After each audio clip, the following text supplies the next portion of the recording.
Aujourd'hui, seulement 5% des vêtements achetés sont produits de manière éthique. Mais alors, qu'est-ce qu'une production responsable ? Tout d'abord, les marques dites éthiques respectent les principes du commerce équitable qui comprennent un salaire décent, le respect des droits des travailleurs et l'interdiction du travail des enfants, par exemple. De nombreuses marques ne respectent malheureusement pas ces principes. Les conditions de travail sont souvent insalubres et les employés n'ont pas le droit de manger, de boire ou d'aller aux toilettes pendant de longues heures. De plus, les travailleurs sont exposés à de nombreux produits chimiques qui peuvent entraîner des maladies plus ou moins graves comme l'asthme, la paralysie ou des problèmes aux poumons.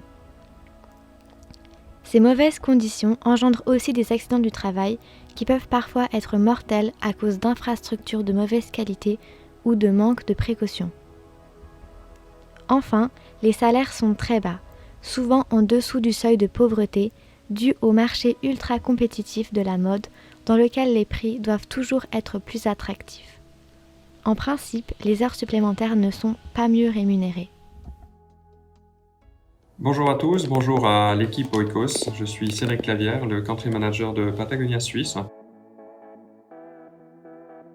Chez Patagonia, nous avons 4 piliers. Le premier, c'est la réduction de l'empreinte carbone.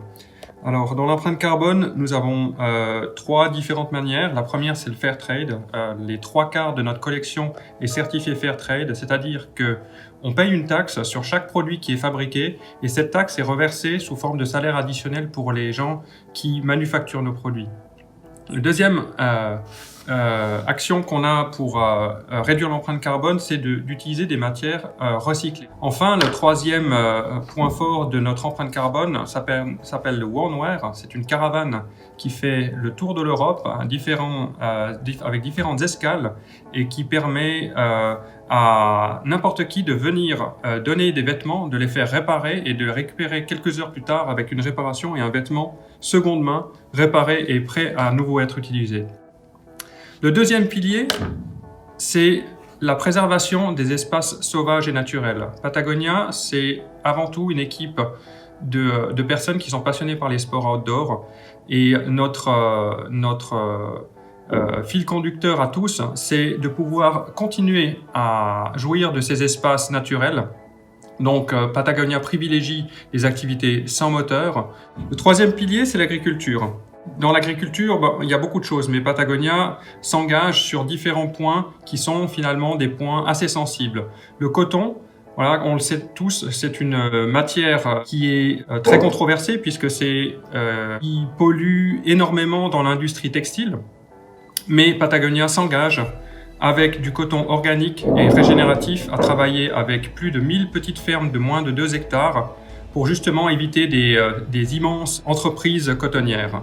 On cherche également à sensibiliser tous les acteurs du marché outdoor à passer aux énergies solaires et éoliennes.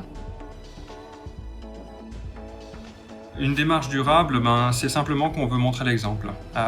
On n'a pas la prétention de pouvoir changer fondamentalement la face du monde et puis de nous, à notre humble niveau d'entreprise, de pouvoir tout faire, mais montrer l'exemple, montrer aux autres entreprises de la même branche, mais également de branches voisines ou de branches complètement différentes, quelles sont les méthodes de management, les méthodes de sourcing à adopter.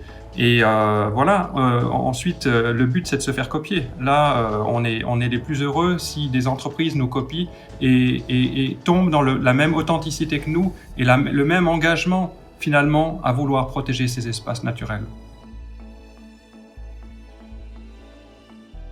Alors, c'est clairement pas un obstacle puisque tous les employés de Patagonia sont recrutés par ce critère fondamental, c'est l'authenticité et l'engagement écologique. On a tous, au sein de cette entreprise, des valeurs et une philosophie et une âme écolo.